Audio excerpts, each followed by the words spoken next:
Hello, everybody. What a second episode. Hey, welcome to the Last of Us on HBO review portion of this channel. I'm your host, Alex Pulaski. This is really, really great stuff. Last of Us has is a full-fledged, huge hit, and that's awesome. I'm so happy for everybody who was involved in the making of the show, in the game. It's a perfect translation so far, from video game to TV. I don't like. There's gonna be some serious discussions on whether or not this is the greatest video game adaptation ever. And I mean, like, I'm trying to think of other ones that have not been total piles of crap in the past, but this is great. Brent says, do you think this will spawn a wave of video game adaptations? If they're this good, I hope so. If they're this good, I hope so. Hello, everybody who is here. Tim, Doug, Brad, Peyton, Matthew King, Aaron, and Brent. See you guys in the chat. I want to make sure this is all, everyone's seeing this. Everyone can see me and the show before I delve into everything, because I'm very excited to talk about it, and I don't want to be doing this to nobody. The first, of course, should be Red Dead Redemption, the whole thing. I would love to see it done in chronological order. So Red Dead Redemption 2's story first, and then Red Dead Redemption 1 after. I think there'll be a lot of ways of doing that so that the events of Red Dead Redemption 2 can be followed up on better in Red Dead Redemption 1, all that kind of stuff. Will is here. Hello. Yes. Knew it was coming, played the game, but still hit hard. Great stuff. This is the thing about this, the adaptation here, and they're on HBO Max. I don't know if it's on HBO the way they do it, but on HBO Max, which is how I watch it, right after the episode airs, they do a little documentary about stuff that was in the episode. It's a little inset thing. You click on it, it plays for you. The way that they are adapting the story and the science, quote unquote, of the game world into a real world, it's pretty fantastic that they have decided, well, okay, listen, spores are actually everywhere. You can't, like, walk into a room and go, oh, spores, better put on my mask, because guess what? You're already infected, and spores have blown out the window, and they're flying all over the world, and that's how spores work. So we can't do spores in a TV show. It just won't work. So let's figure out other ways of doing stuff. Hello, Cinebay is here. I'm glad Cinebay is here. And says, I'm going to get spoiled online anyway, so come here to hang out. Thank you, Cinebay. Appreciate it. And for those of you who are also fans of my Red Dead Redemption 2 stream, I'm going to start one up, like, right after this one is over. Like 5 minutes after this is over, I'll start one up over there. So Pedro didn't want to be in a mask again. Very good, Brett. Very good. No more masks for Pedro. Let's start out with talking about the flashback again. And here's something I hope they do for every episode this season, at least, if not for the entire series. I love the idea of the cold open before we get to the credits sequence is always going to be a flashback to the beginning of or before the pandemic started, the outbreak, or it shows us the beginning, an earlier chapter in a character's story before we get to this particular timeline. The one they did this time was how the first major city where the impact spread. Hello, Alexander. How are you doing? I'm doing very well. Um, Comrade Mutation said, watched episode 1 before tonight's episode and I'm hooked. Haven't played the game yet, but my son does. We'll probably play it after the show's over. There will be some things that you will play the game after watching this and be like, hey, that was different.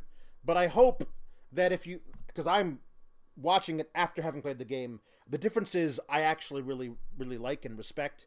We'll talk about them. But the first thing I wanted to talk about mostly was this Jakarta episode from 2 days before the outbreak hit Austin, Texas. They talk about they find this woman who is in Jakarta, Indonesia, who is eating lunch in a restaurant, and the military comes and takes her away. And in Jakarta, that's not a good thing. But well, it's not a good thing anywhere, I guess. But she's very apprehensive about it and says, no, you're not being arrested. You haven't committed a crime. We need you to look at something because you're the head of the mycology department at the University of Jakarta.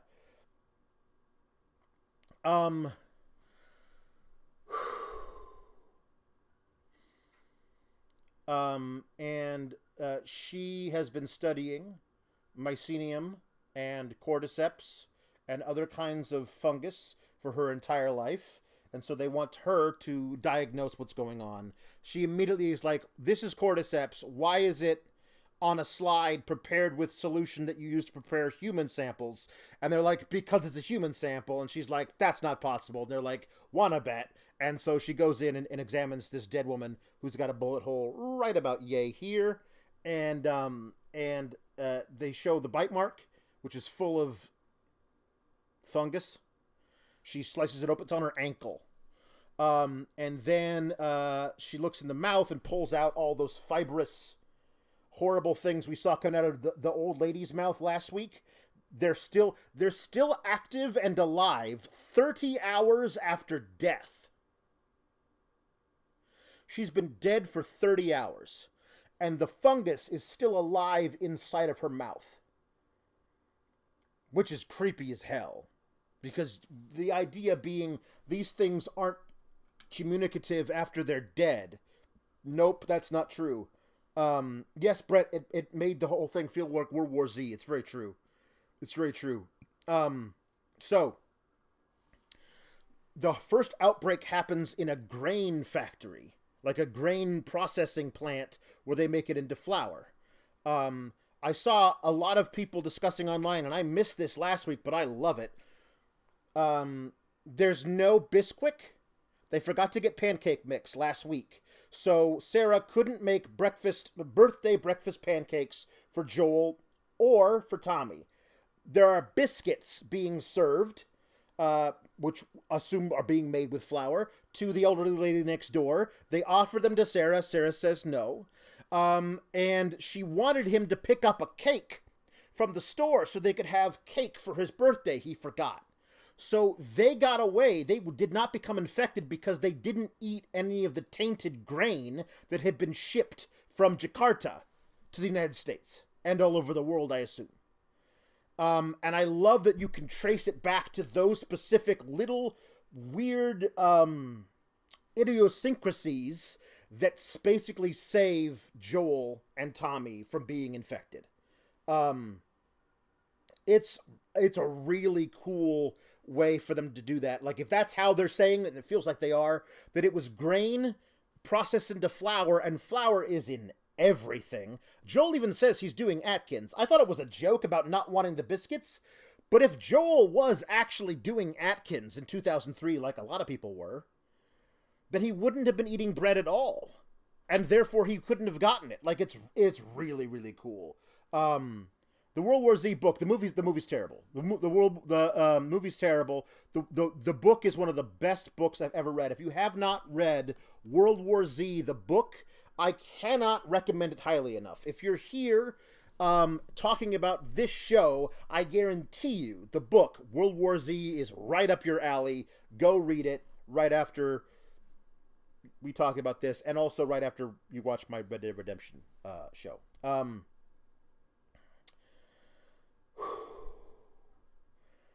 So they ask her, like, she asks questions about this, what's happened. Says 30 hours ago, this woman went crazy in the factory, started attacking people. They locked her in a bathroom, and when the cops came, she attacked them.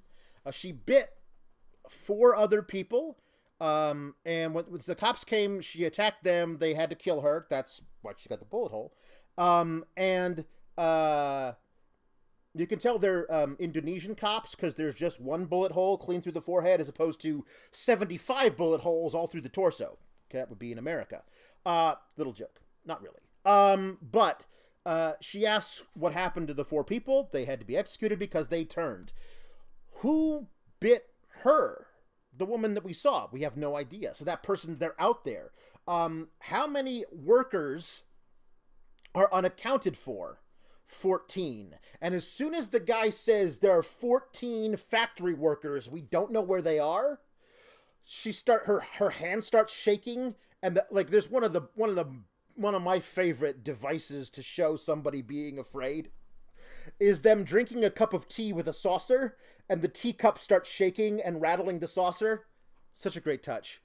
She knows right then and there, we're fucked. That's it. Was nothing. They're like, hey, get us a vaccine. She's like, it's not possible to do a vaccine. You need to bomb this city and everyone in it, please. That includes me. I'm gonna go home with my family before you bomb me. Like, this is great. Yes, the cookies that Sarah almost ate, but they were raisin cookies instead of chocolate chips, so she didn't eat them. Oh my God, man, that's so true, Doug. Thank you for that tip as well. Listen, raisin cookies, not great. Oatmeal raisin, like with the right kind of brown sugar ratio. Oatmeal raisin cookies, like if they're nice and chewy, got a little bit of butter in there, like I wouldn't turn down an oatmeal raisin cookie, honestly. And this is the problem.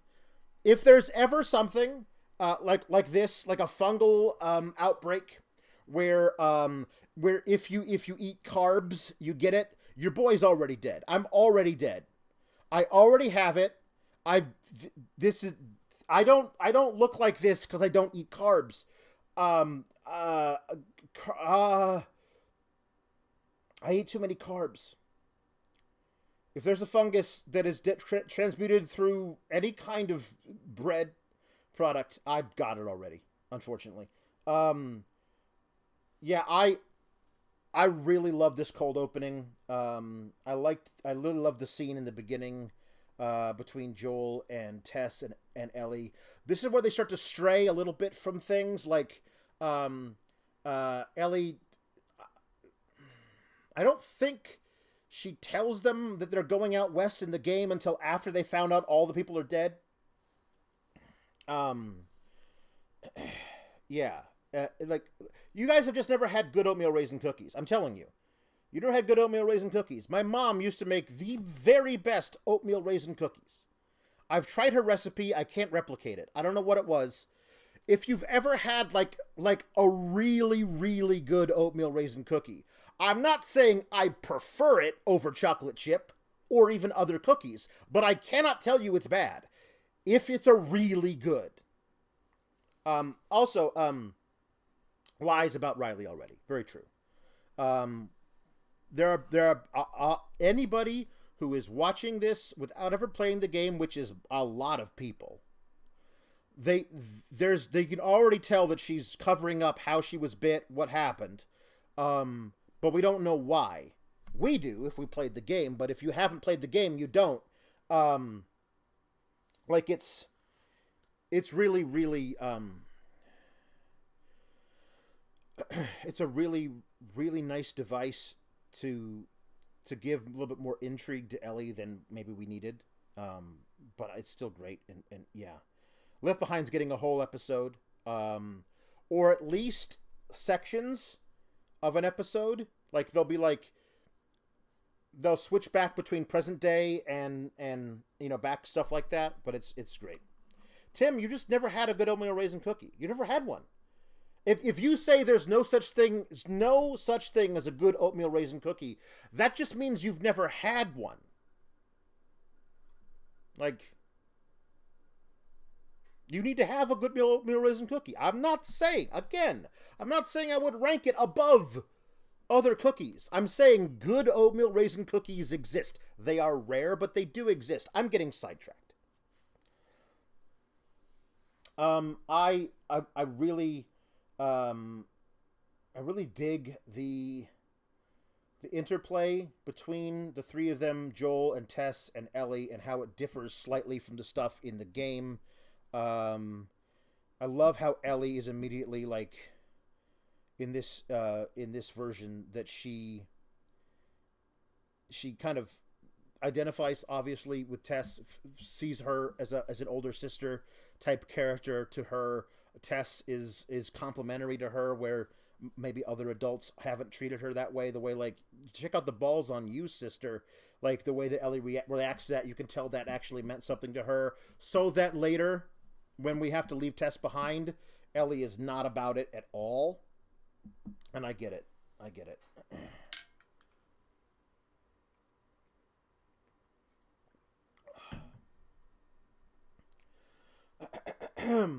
All right. So the hotel was done directly from the game, but the hotel portion is in the game is in Pittsburgh. I really enjoyed them doing the hotel part here, so because a lot of that is the first real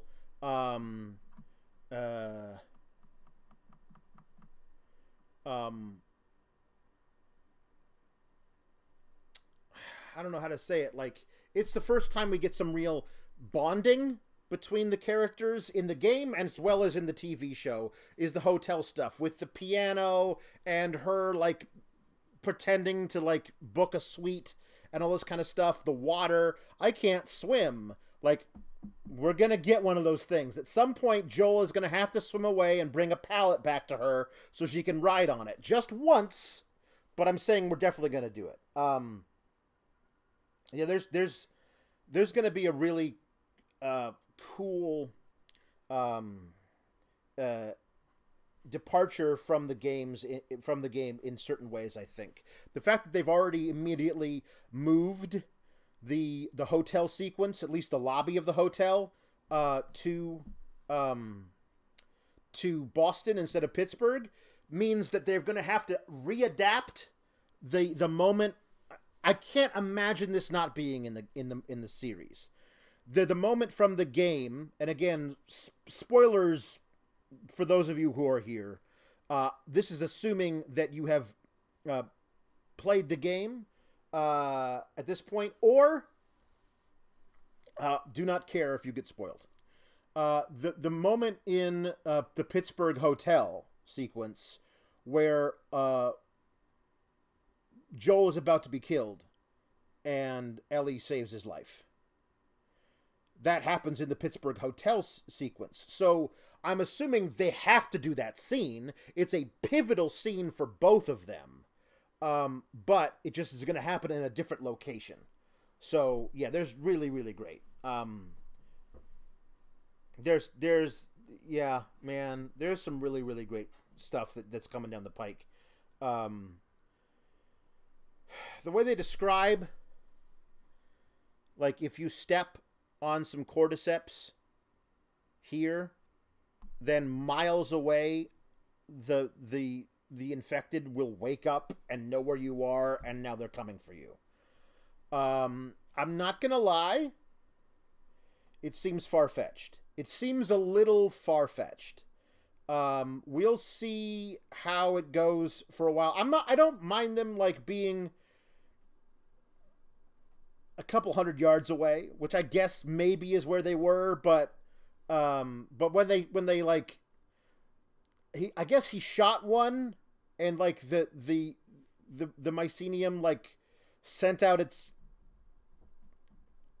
homing signal to everybody else. I'm not saying it's not possible for funguses to communicate with each other across the forest. I get it. It just, watching it happen on the TV show, it felt like, all right, this is a device we're putting into the TV show, but I'm willing to change my mind. Like, yeah, Brent says, God, that would have made the stealth sections of the game, that would make them suck. Yeah, they did say some of the vines were dead outside the building, meaning the building was empty. Like that being a thing, like it's bone dry, which probably means there's nothing inside. By the way, there was something inside. So they can't cross this very open stretch because there's all kinds of infected out. And so they have to go through the museum. Now, the museum was a section in the game. The museum is also where, in the game, Tess gets bit. But there's a lot more stuff that they do with Tess in Boston before they get there. Like, they go through the collapsed skyscraper, they go through the subway station, and that's where we start to really figure out who the clickers are in the subway station. They decided to put all of that type of stuff into the museum, which I'm totally fine with. But the clickers, my God, like, they got the clickers right. They got the clickers right. Like, the sound is perfect. They just, I'm assuming they just lifted the sound design from the game and put it in the thing, because the way that they looked, the way that they moved, the sound, the way that they fought with just like the flailing arms, like all of that was just perfect. Like, if there's one thing, the element of the horror of the games that you really had to get right, it was the clickers. Honestly, I've already seen the preview. There's a bloater in there somewhere. I'm sure it's also going to be scary. The clickers are it, man. The fact that they can echolocate you in the dark, like, that's a really scary thing to begin with. And then the way that the prosthetics, gosh, oh, it was so frightening. Them sneaking up on them, and the slightest sound, oh my God. But yeah, there's a little documentary. You can find it on the website now. It's on HBO Max. There's a little documentary about how they started working on the clickers because they knew they had to get them right before they filmed anything. Like, in pre-production, they were like, we have to get this shit right or there's no point in even doing the series. Gosh, that was so great. You have to shiv it. You gotta Doug Kahn, that's got a great point. When they showed the broken glass part, I thought they were gonna shiv the clicker in the neck, and I was screaming, you have to shiv it! Everyone who plays the game knows the only way to kill a clicker is with a shiv. Well, not really. You can also shoot them, but it's gonna take a couple of shots to the head, and I loved that the final clicker that they had to go through took a hatchet to the side of the head and then 2 dead-on straight headshots to the face to finally take it out. That's what you got to, in the clickers, man. The only way to really do it is the shiv in the game. You can hit them with other stuff; it's not going to work out. Jake, thank you for being here. I just finished the episode. I saw Greg just watch the episode. It's so great. I'm really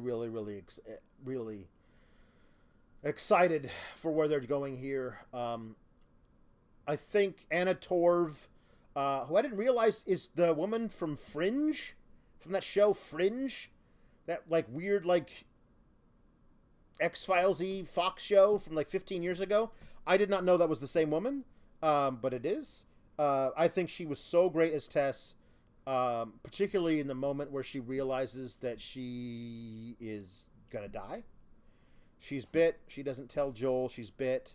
But there's a moment where she looks at him with an amazing amount of affection. Like, I'm really gonna miss this guy. I don't know if you caught that little moment. It was a beautiful spot, little piece of business by Anna, and then her being very short with him. About let's get this done. Like, her being really short with him was great. It's great, man. I'm a huge fan of how this is going to work. Yeah, the trailer for next week. Look, yeah, the Take a Win delivery was amazing. And Mindhunters, yeah. Have you? So I've seen the trailer for next week. Yes, I've seen the trailer for next week. as soon as they said, by the way, Nick Offerman is playing Bill, I was like, that's at least I know that fucking episode's gonna rule. Um, Bill's an amazing character. Um, uh, Bill's an amazing character. Um, and it's such a great casting. Like Nick Offerman's gonna be so perfect. I'm so excited. Um, it's yeah. Henry says I've seen that episode and no spoilers. Yeah, please no spoilers in chat. Like, of course it's amazing. Of course it's amazing. It's Nick Offerman. It's I can't remember the guy's name now. The guy who's playing Frank, who is a corpse in the game, but he's a character in this thing. I'm really, really excited. It's so excellent. Yeah.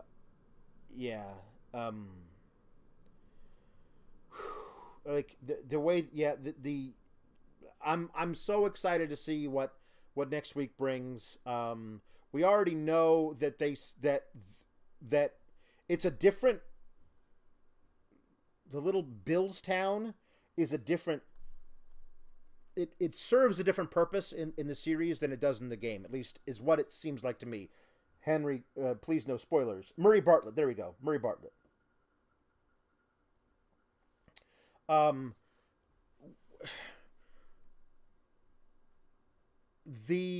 In the game they get there and there's like a few clickers around, just kind of dormant, and they can walk through the whole town for a long time, just gathering supplies and stuff. It feels like there's been a little incursion in one corner, which of course is the corner they have to go to get the car battery in the game. But for the most part, Billstown is basically deserted. It feels like that incursion that might have happened in this version is bigger and more dangerous. They sent the signal via the radio, via the Depeche Mode song. If it's an 80s song, that means trouble. Depeche Mode is pretty 80s. So, there's trouble at Billstown. Now, Joel doesn't know what he's walking into. Ellie can't know. So, this is so perfect.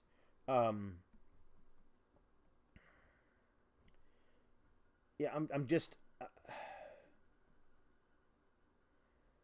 yeah. People complaining or confused about the kiss part with Tess. It's not a kiss, guys. Like, if people are that dumb to, like, it's supposed to look like a kiss, but it isn't a kiss. It is the other infected can sense that she is infected. Right? Okay? And the fungus, which is but has not yet turned. They know that she's got the stuff in her because the fungus can recognize that, right? That's what they say with like the thing about the ants, right? The ants that are infected with cordyceps virus, they know when another one has it, and they can communicate to each other that way. Also, other ants in the anthill know which ones are sick, and they kill them immediately. The ants don't fuck around with the cordyceps shit. But anyway, the cordyceps can communicate to each other. So this is how the super infected, already infected, is communicating to Tess via the fungus that is already, like, he is accelerating her transformation, is what I believe that infected was trying to do. By putting some of the fibrous stuff, the mycelium, into her immediately. And perhaps they could communicate better. The mouth tendrils is so great. Like, it's so great. It's a really, really excellent.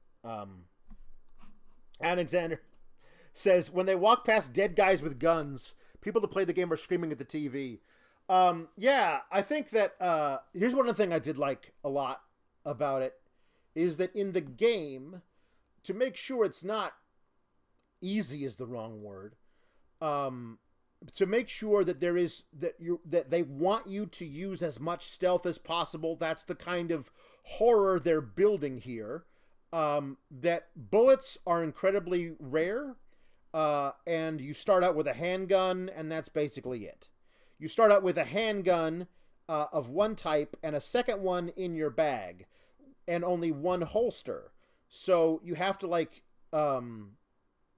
switch between them, but you can't do so without stopping. So you can't do that while running away, all this kind of stuff. Eventually you get a shotgun, but that has very few bullets in it. A rifle that is a bolt action. And in a game, that makes sense. In the series, he beats a soldier to death and takes his AR-15. Whatever the hell that thing is. Right? That makes a lot more sense. I would think he would salvage some bullets from any corpse he found. But if he's got the gun, he's got the gun. Yeah, there's some really, really great stuff. Yeah. There's some good stuff there. I think that there's got to be at some point, and maybe we'll see it in Billstown, I don't know, of where they just come into a room and literally it's just Joel looking through every drawer in the entire room. That's got to happen at some point, right? Yeah, you have to. Joel got the AR in the first episode, and we have to use. We have to wait until the very end of the game. To play it in New Game Plus.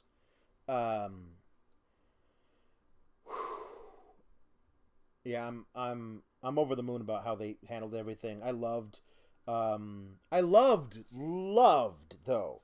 Even if it's even if I find it a little odd that that the fungus can communicate to other infected a mile away or whatever. I love the touch of Tess is waiting in the state house to blow up all of the infected who are chasing Joel and Ellie, as opposed to waiting and sacrificing herself in a 1-on-12 gunfight with a bunch of Fedra agents like they did in the game. I love that the Fedra agents are basically, why the fuck do they care? Like, you left, you left the place, that's great, now you're not our problem anymore. If you try and sneak back into the QZ, then we got a problem. But if you're just leaving, fuck you guys, you can go, I don't want you here. So I love the Fedra agents are basically done, at least in this QZ, they don't need anything else, you can go. And instead, they are running from, in this particular scene, the infected, not the Fedra agents. And Tess sacrificing herself by blowing up the whole state house was really great. The sick versus clean and everyone lost was great. I like that one. Yeah, it's really, really great. Bella Ramsey is so perfect for this, and I'm going to tell you why. She's 19, and she absolutely looks 14. Absolutely. I can only assume, not now, but a year, 2 years from now, we're going to start delving into Last of Us Part 2 material. That story's far too rich for them to skip over entirely as well. So you have a 19-year-old who can play 14 this year, and in a couple of years, she's absolutely going to be old enough to look like she's playing early 20s, because she's going to be in her early 20s, and they can do stuff with makeup or whatever. They've already done enough stuff to de-age her now. She's going to look fantastic in a couple. It's a perfect casting choice because you have somebody, the same actor, who can play both versions of it. It's going to be great. It's going to be great. Yeah, listen. The whole thing is like, Henry says season 2 is part 2, I believe. I don't know. It looks like, from what I've seen, the trailer is kind of ends with them making it to Wyoming to find Tommy again, which is 2/3 of the way through the game, maybe. for the first game. So maybe they're gonna split everything up in a certain kind of things. This season's part one, great. This season part one, then there's a 5 year gap between them. Right. There's the other thing that I would love to see is the time in the big in the middle between one and between one and two. I'd love to see more of that fleshed out. Like we see some in Last of Us Part Two. There are flashbacks to Joel and Ellie. Him basically being her adopted father, and then her basically wanting nothing to do with him after she finds out about the great lie. All this stuff. It's gonna be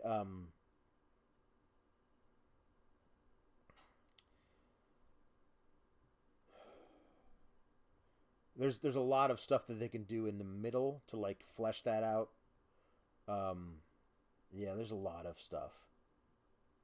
There's a lot of stuff. Um, anyway, uh, I thought that um, the biggest thing that I wanted that I I'm just really looking forward to seeing how much more they do to flesh out the stuff that happened that we don't get to see in the games, especially this flashback stuff. All these flashbacks um, is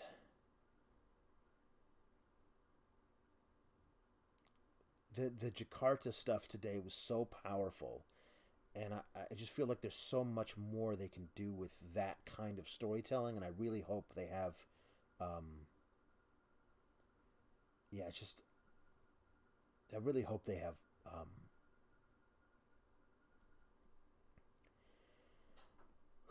I really hope they have some more of those scenes. I'm thinking about it more and more now. Just the look on the woman's face, where she realizes that's it, we're done.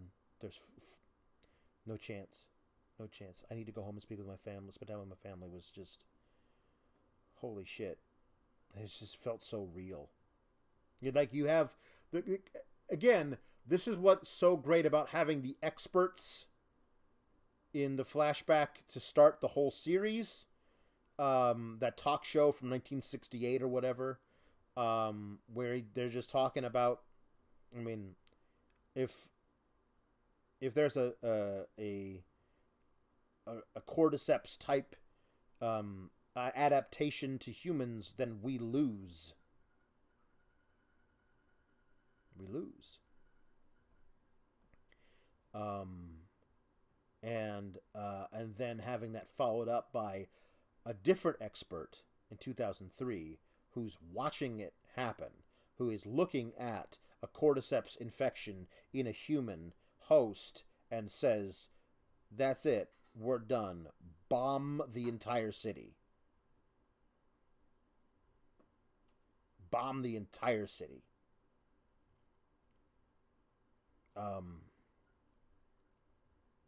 Including me. Don't like fly me out of here. Everybody's got to go. Just fucking torch the whole place. Maybe we can get it to stop spreading. But I mean, like, this is the thing: is like, you'd have to. She would have no clue at that moment that basically the infected grain has spread all over the world. It's being consumed by people everywhere, and that's how you do it.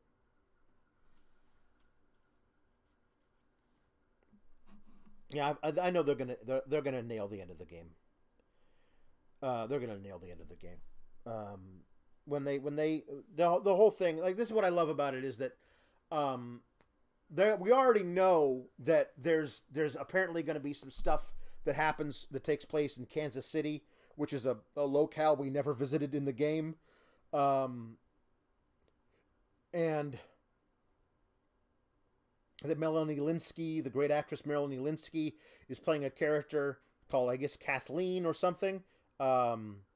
like that.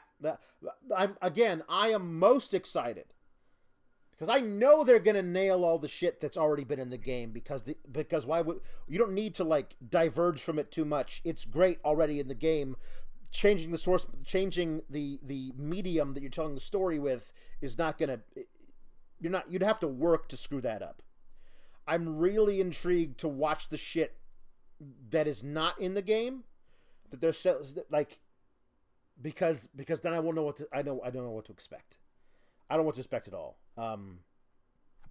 There's going to be a flashback of Ashley Johnson who does the voice and all the motion capture of Ellie in the games. She'll be playing Ellie's mom in the series. I don't know when that flashback happens. I don't know how that's going to go on. But it's very exciting to me that there's the possibility for that. To be genuinely surprised by something will be excellent. But here's the thing. Never underestimate HBO's ability to destroy a perfect story with the ending. Cough, Game of Thrones, cough. But there was no source material for that ending.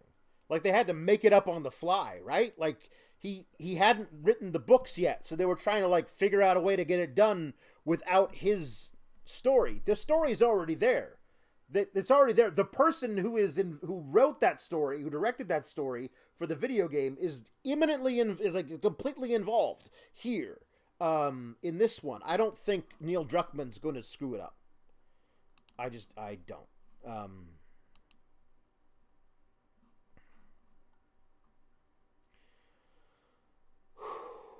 I'm very very excited to see all of what is coming down the pike. There's so much left. Yeah. There's so much to love about what I know is coming, what people are going to love with this season, and so much to be worried about. Yeah, Druckmann directed this episode, and good for him. Like he's got a fantastic eye for how to direct television too. Normally, that does not translate because you're directing. He directed all the motion cap and stuff. He directed all that. He directed Troy Breaker, Ashley Johnson for the video games, but it's a very different thing when you're doing it on a set like that. So he's done really great.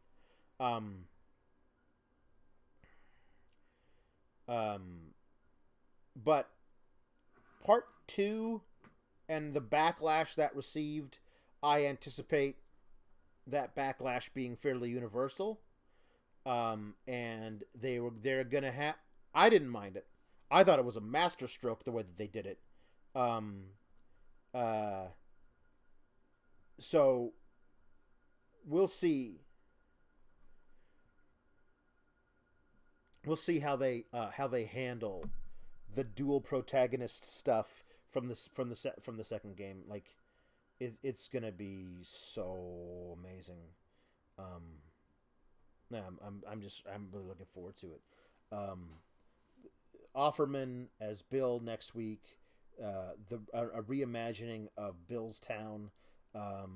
Frank being a fully fleshed out character, and not just a corpse hanging in a living room. There's going to be some really great stuff.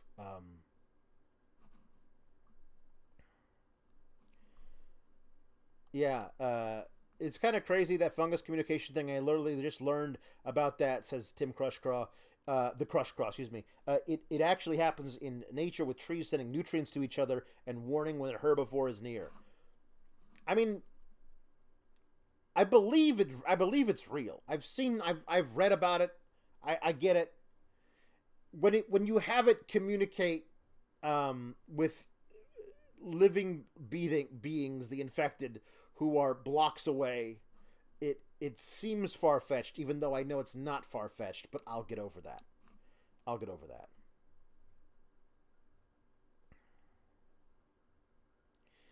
that. Um, there's a lot of stuff to look forward to in this. I'm very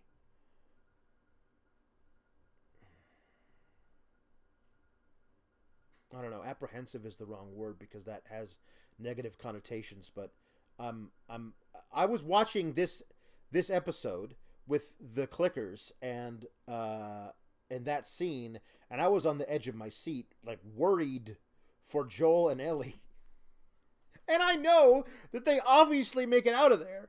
Even if I wasn't somebody who played the game, you know they have to make it out of there because there's no way they can't. I guess that's also a thing for people who haven't played the game, that they probably thought Tess was making out of there too. They probably thought Tess was also going to make it out, just like they thought Sarah was probably going to be a major character in the entire series.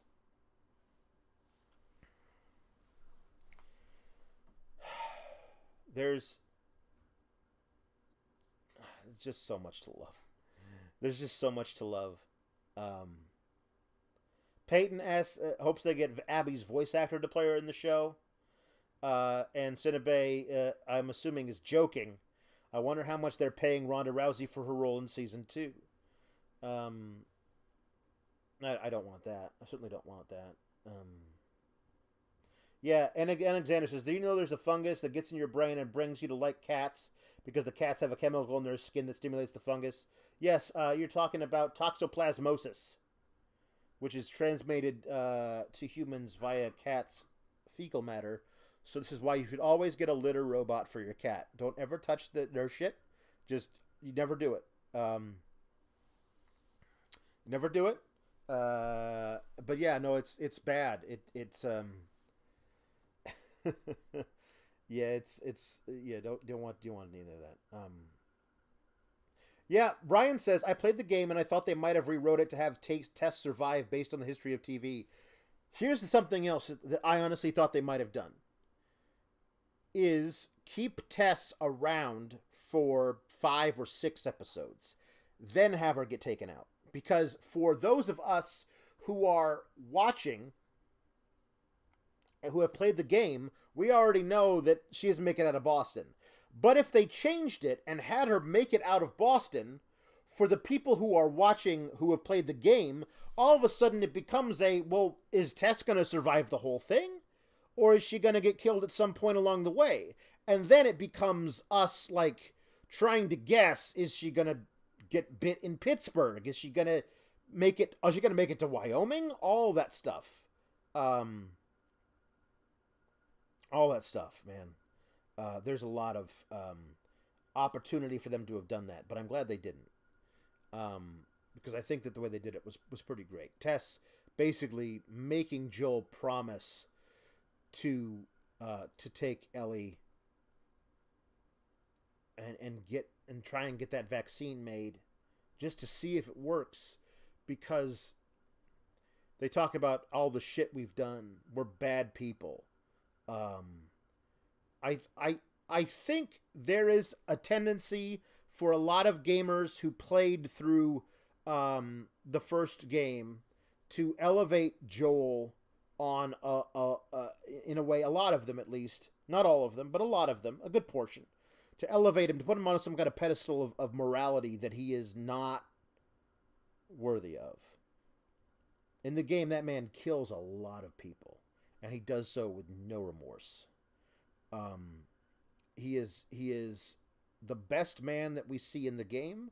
That does not make him a good man. Like, there's parts of him that are really, really great.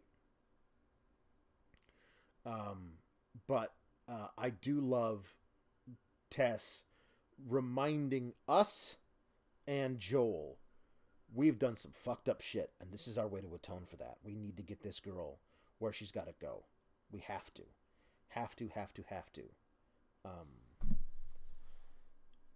Because it's the only way we get redemption. And speaking of redemption,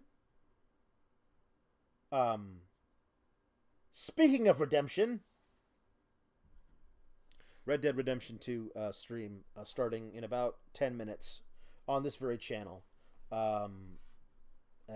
So hang out and get yourself a snack.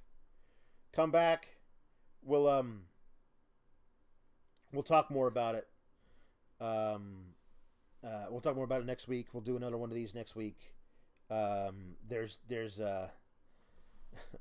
there's gonna be a lot of stuff. If I have no reason to doubt Henry Casey, who says it's one of the best episodes of TV of the year.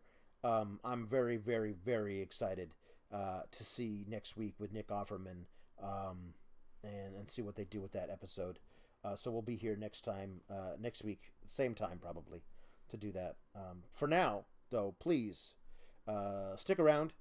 In about 9 minutes, we're going to go live on this same channel, playing about an hour and a half-ish of Red Dead Redemption 2. So come and hang out over there. Thank you, everybody. Brent Lockman leaves us with this. Craig and Neil said, while the show is about zombies, it's also about love and how great and dangerous it is. 100%. It absolutely is. Thank you, everybody. Thank you for being here. Thank you for supporting the show. Tell your friends who watch this show to come check out this review of it. Every little bit helps. Like I said, there's like 10 million people who watched the first episode of Last of Us on HBO and HBO Max. 10 million people. If even 1% of those people come and check out this show every week, that is... I can't do math, but that is a lot of people, and wouldn't it be great if we could get some people here? So hit the like to get the algorithm up, get it all working, and we'll see you in the next one, which again is like in 8 minutes, but for a different thing, for a video game, but not this video game, a different video game. Anyway, whatever. My point is, thank you for being here. I love you all. Endure and survive.